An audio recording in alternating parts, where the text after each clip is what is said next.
This month, Behind the Headlines is doing a special series surrounding cases that took place in October or embody the spookiness of the season. This final Halloween episode covers possibly one of the scariest scenarios anyone could experience, realizing you're not even safe in your own home. On October 31st, 2019, couple Jordyn Jones and Barron attended a Halloween party in Atlanta. Notably absent was Jordyn's best friend and roommate, Alexis Crawford, who were considered as close as sisters. When Alexis was reported missing the next day, it quickly became clear that the people closest to her had been hiding their true selves, just like the masks they wore for Halloween. In this video, we're uncovering the truth of what happened to Alexis, who was betrayed in the worst way by someone she should have been able to trust. To do that, we need to go behind the headlines.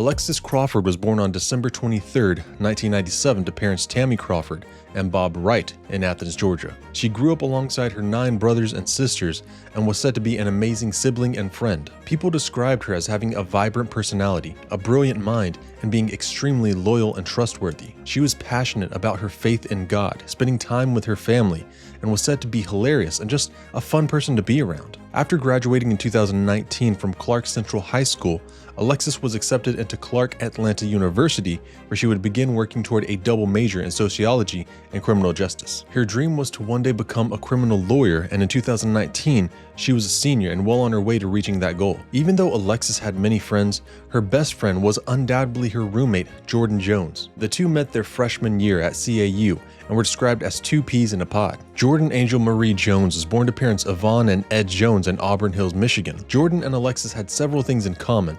They were both born in December of 1997, had several siblings, and were raised in church. In fact, Jordyn's father, Ed, worked as a deacon for their church congregation, was in law enforcement, and both girls were instilled with similar values growing up. However, their personalities were said to be a little bit different, with Alexis being warm and welcoming and Jordyn being a little more standoffish. This may be because she was attending college out of state and didn't know as many people as Alexis, but regardless, as soon as they became friends, something just clicked and they were almost inseparable. With Jordyn's family living in Michigan, Alexis invited her to spend the holidays like Easter and Thanksgiving with her family, so that her best friend wouldn't be alone. They were so close that they considered each other sisters. During their senior year, Alexis and Jordyn moved to off-campus housing in an apartment complex called Heritage Station, conveniently located just 2 minutes from the CAU campus. By then, both girls were 21 and liked to go out on the town, grab some drinks, and have fun like most college students. Jordyn had also recently started dating a guy named Barron Brantley,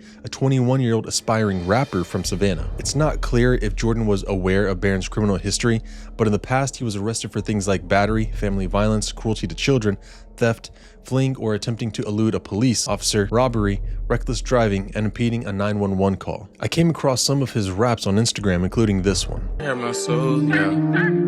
I've been consistently hurt, speculation, accusations, slander my name, say I'm dangerous. Law for the dead that I'm paying, I'm speaking on their main name. Loud in the case, try to frame me. They be changed on me like slavery, still all them cuffs ain't fade me. But all that pain they enslaved me, I feel like it mentally changed.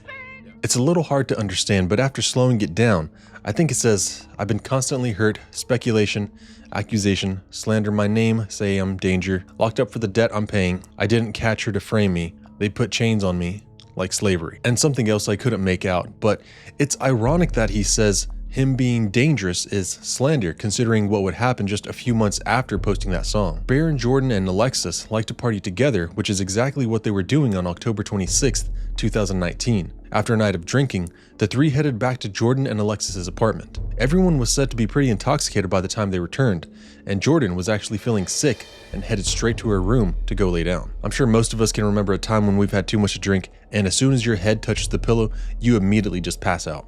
Well, that's apparently what happened with Jordyn, but when she woke up an hour later, she realized that Barron wasn't in her bed. She noticed that Alexis's bathroom door was closed, and when she tried the handle, it was locked. Jordyn started beating on the door and telling Barron to open up, and as soon as he did, he said, "I didn't touch her.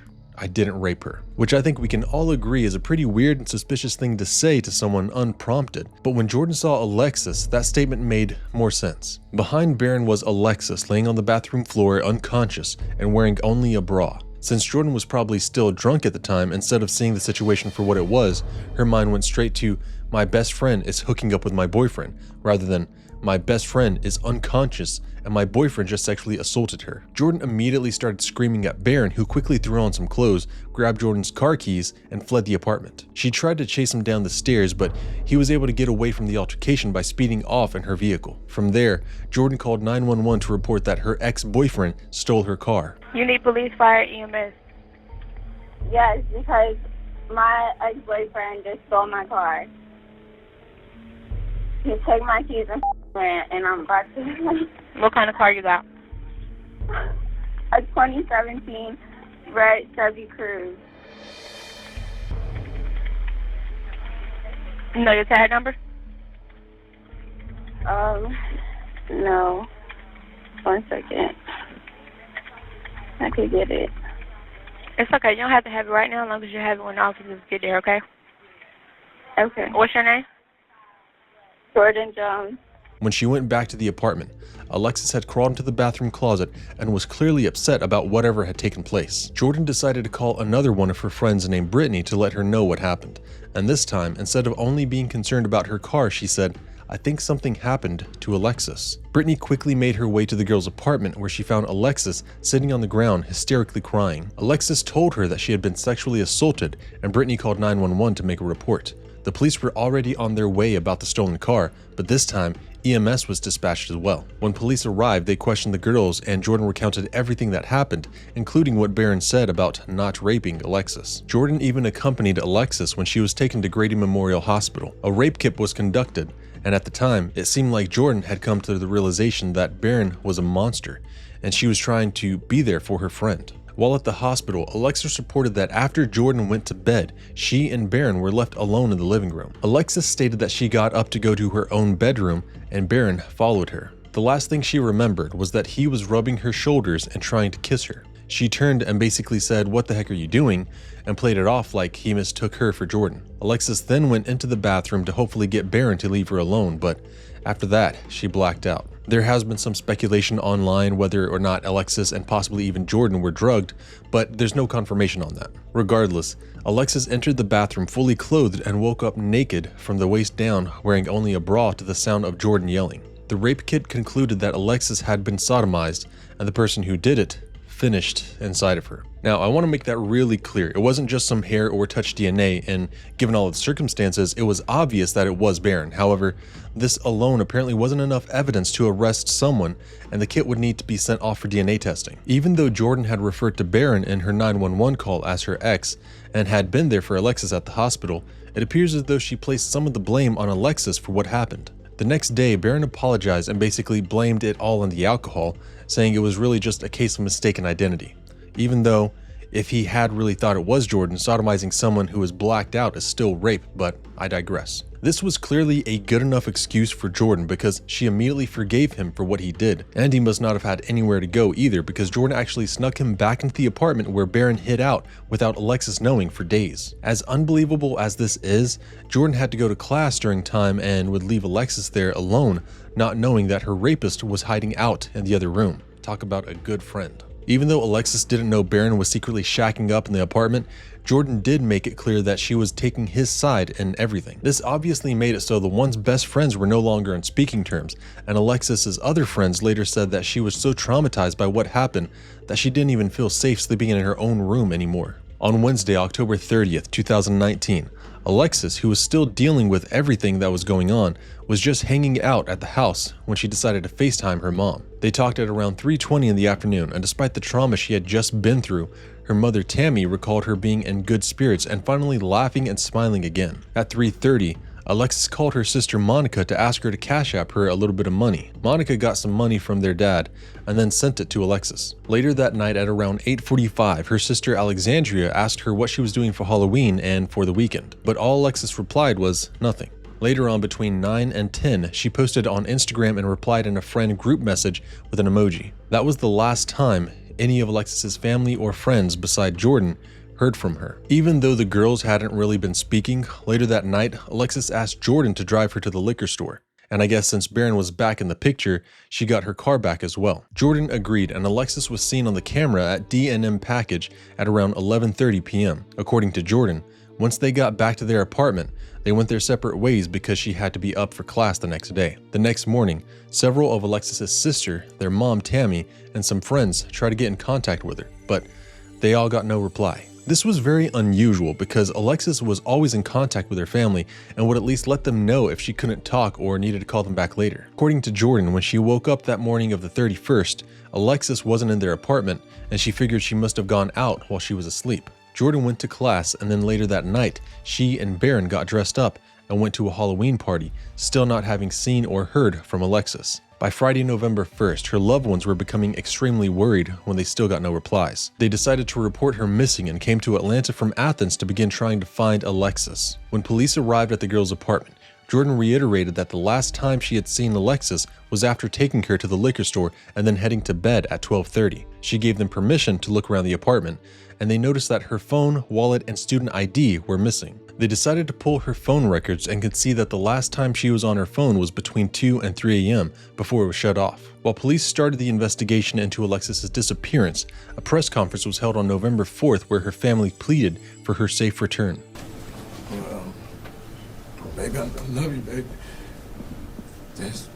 Just come home. Come home, baby. Just come home. I love you. Just come home.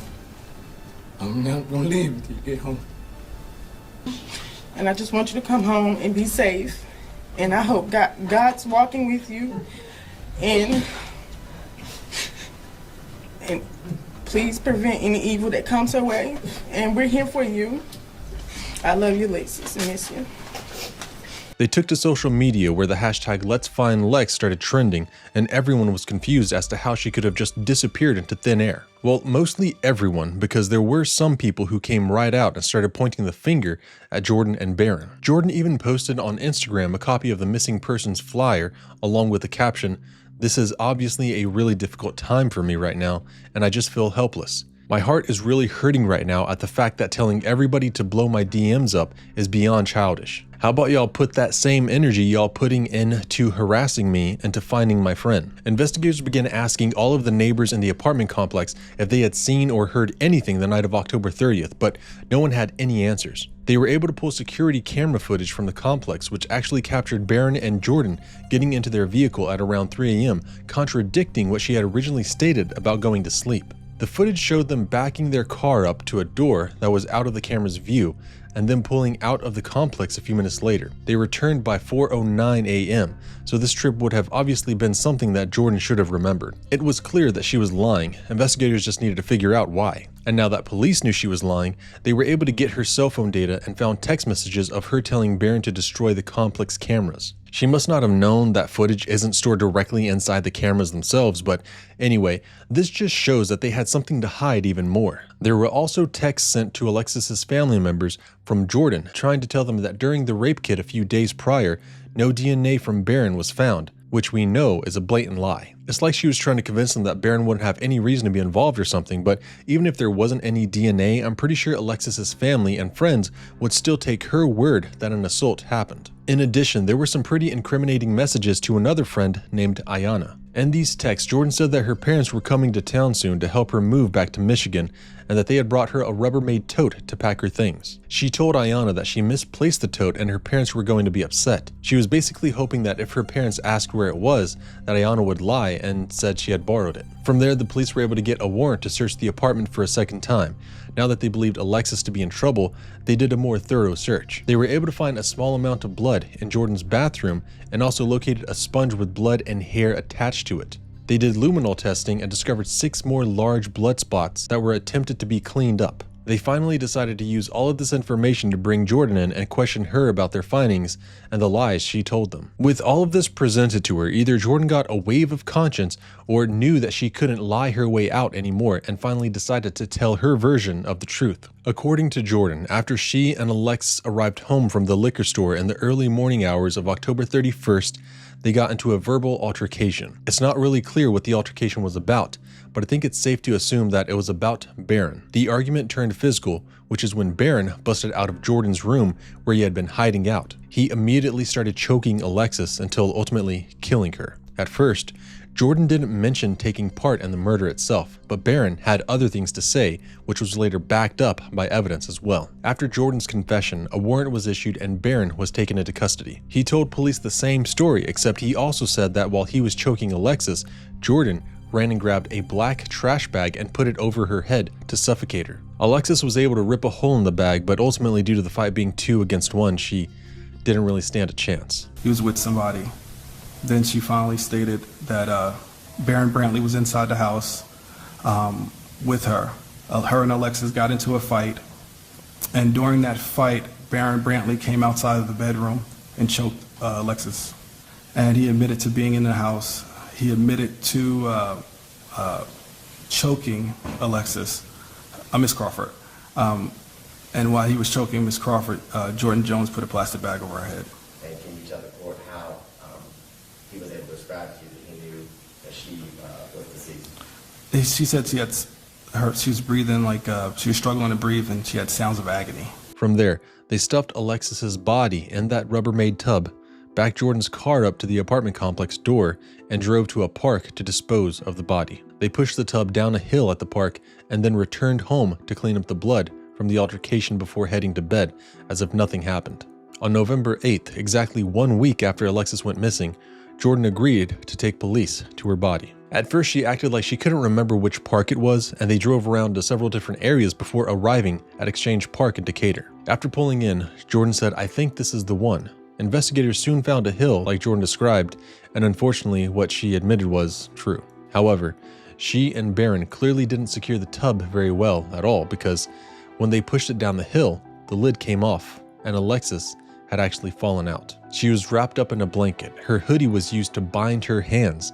A shirt was wrapped around her neck and head, and the garbage bag with a hole in it was located as well. There was also a white substance located on her body that police believed to possibly be baby powder, but it had to be sent off for testing. An autopsy was quickly conducted, and her cause of death was ruled as asphyxiation. 1 week ago, on Friday, November 1st, the Atlanta Police Department took a missing persons report for Clark Atlanta University student Alexis Crawford, age 21. Today, Alexis's body was found in a park in DeKalb County off of Columbia Drive. Our investigators were led to the location by one of the suspects. As a result, our investigators are working on securing arrest warrants for 2 individuals. Jordyn Jones, who's a female, age 21, and Barron Brantley, who is a male, age 21. Jordyn had been Alexis's friend and her roommate. Following their confessions, Jordyn and Barron were charged with murder and both denied bond. Even though Jordyn's public defender tried to argue that she didn't have a criminal history and was even helpful during the investigation, it was discovered that right after Alexis was killed, Jordyn withdrew from CAU and was planning on moving back to Michigan immediately. This led the state to believe that she was a flight risk and was even engaging in witness tampering by lying about the rape kit DNA and trying to get someone to lie about the tub. One of the things the court is to consider is whether or not the accused, Ms. Jones, poses a significant risk of intimidating witnesses or otherwise obstructing the administration of justice. And in this particular instance, there has been a showing, I think, by the state that Ms. Jones, in being involved in what is alleged here, may in fact have engaged in the ultimate intimidation of witnesses by potentially, allegedly, attempting to silence the sexual assault victim who had made the report. But in addition to that, when you combine that with the fact that Ms. Jones has allegedly been in contact with people who would be witnesses in this case, in terms of the family of Ms. Crawford, the court is persuaded that there is a risk that Ms. Jones would not return to the jurisdiction for trial in this matter, and that she may pose a significant risk of intimidating witnesses or obstructing the administration of this case. And for those 2 reasons, I'm going to not bond at this time. In January of 2020, Jordyn and Barron were both indicted by a grand jury on charges of malice murder, aggravated murder, false imprisonment, and concealing a death. Barron also had the additional sodomy charge, but the state determined it would not be seeking the death penalty. Due to COVID, it took an even longer time than usual for Jordyn and Barron's cases to make their way through the court system. You might also be surprised to hear that even after they gave confessions, both have decided to plead not guilty. I'm guessing they're blaming the actual murder on each other, especially since Jordyn didn't even bring up the garbage bag component. Not only that, but shockingly, in 2022, it was ruled that Barron's confession could no longer be used at trial. The judge named Belinda Edwards said that the confession was not made voluntarily and that his Miranda rights were inadequately communicated. In her explanation, Judge Edwards highlighted that on the day Brantley confessed, there were indications that he might have been under the influence of drugs, which compromised his ability to waive his Miranda rights knowingly and intelligently. She stated, "The defendant was never asked whether he was under the influence or when he had last used drugs, although he informed the officers that he was a drug user." Additionally, the order described Brantley's unusual behavior during his interaction with detectives, such as requesting a hug from officers, excessive chain smoking, and needing to lean against a car to stay upright. Judge Edwards also said that detectives used language that suggested to Brantley that an admission coupled with a show of remorse would result in a lesser punishment, and an admissible confession must be made voluntarily without being induced by the slightest hope of benefit or the remotest fear of injury. Since then, the state has filed an appeal on this decision, with the Georgia Supreme Court further delaying the trial. Even though this was a setback, another motion was granted for hearsay to be admitted as evidence. This is because the state plans on having 3 witnesses testify to Alexis describing the sexual assault, which they believe was the basis for the murder. In the state's theory, Jordyn was trying to persuade Alexis to drop the rape allegation. When Alexis refused, Barron and Jordyn killed her, then tried to cover their tracks with lies and deception. When looking for updates on this case, it doesn't appear that either Barron or Jordyn's trial have taken place yet. The last update was 2 months ago in August of 2024, and Barron's trial was supposed to start within a week. New this morning, we're learning the trial of a man accused in the murder of Clark Atlanta University student Alexis Crawford is expected to start this week. Back in October of 2019, Crawford was allegedly killed by her roommate Jordyn Jones and Jones's boyfriend, Barron Brantley. 4 days before Crawford was killed, she told police she was sexually assaulted by Brantley. 4 days later, her body was found in Exchange Park in Decatur. According to detectives, both Jones and Brantley admitted under questioning at least parts of their roles in the crime. The two face multiple charges after being indicted in 2020 and are being tried separately. Brantley is expected to stand trial this Friday. However, since then, there have been no updates or articles, so I think it's safe to assume that there was another continuance. There's yet to be any updates in regards to the trial for Jordyn either, so for now, they're both just sitting in the Fulton County Jail. Anyone who knew Alexis has been completely devastated by this senseless tragedy, especially her family. Her friends were baffled as to how someone as close to her as Jordyn could have betrayed her in such a brutal way. Going to these lengths over a guy she had only been dating for a few months and who clearly raped her best friend just seems so crazy that it's almost hard to believe. Not only that, but many people don't believe that the full truth has come out yet. If Barron was strangling Alexis with his hands and then Jordyn used the trash bag to suffocate her, why would her hands have to be bound after she was already dead? And why was her shirt wrapped around her head and neck? Those things really don't make any sense. And hopefully whenever a trial does take place, the prosecution will be able to paint a full picture of what they did. After Alexis passed away, hundreds of people came to pay their respects at her funeral, and you could tell by the words people spoke about her how amazing of a person she really was. I know she would want me crying, she would want me smiling, and just keep on going. So Lex, for the both of us, I'm gonna get that degree.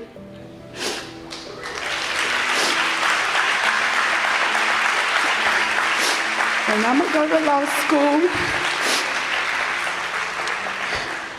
And I'm gonna live our dreams that we made together. And make you proud. Because at the end of the day, Lex was my sister. And I loved her like what my mama did too. I love you, Lex, and I'm gonna miss you. And like I always told you, I got you no matter what. Thank you. She refused to live her life with guilt and fear. She put her faith in God. God was her walk through her hard times. So now, we should take her lead and lean on God. God would be our guidance through this heartache. She's now living through us, and I'm living for her.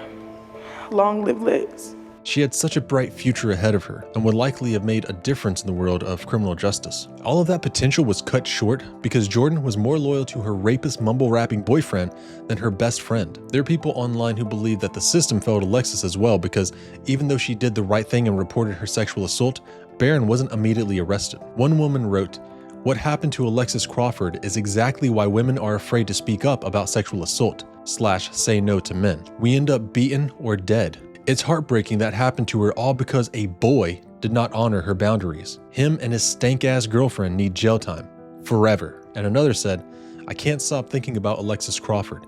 She did the right thing and still ended up dead." When women say we are fearful to speak out about being sexually assaulted and violated, know that we aren't making this up. Alexis should be graduating in May, not dead. The fact that Jordyn knew what Barron did and still let him in their home with Alexis alone and without her knowledge is absolutely terrifying. Our homes are supposed to be our safe space, and it's directly Jordyn's fault for making it so Alexis's home wasn't that for her. Jordyn's family have stated that she completely changed after she started dating Barron. However, making stupid decisions for yourself is one thing, but putting your best friend in harm's way against their will and knowledge is another. Her actions show she has no regard for Alexis' safety, emotional or physical well-being, and when it came down to it, she had no regard for her life. Now, she'll probably get to spend the rest of her life in prison for decisions she made for a guy who probably wouldn't have been around long anyway. You have to let me know what you think about this case down in the comments. Do you think that there was more to what took place in the apartment the night of the murder, especially given that Alexis's hands were bound? Do you think that this could have been prevented? Cases like this that occur between friends, spouses, or people you should be able to trust are some of the hardest because you shouldn't have to be prepared or on your guard around your loved ones. Alexis was in the comfort of her home, not knowing that she was literally living with a monster. Jordyn and Barron hid behind masks far scarier than the ones at the little Halloween party they attended after literally murdering an innocent person. I will definitely be keeping an eye out for any updates on this case and trial because after exactly 5 years, it's time for Alexis to get the justice she deserves. This has been Joshua John with Behind the Headlines. Until next time, stay safe.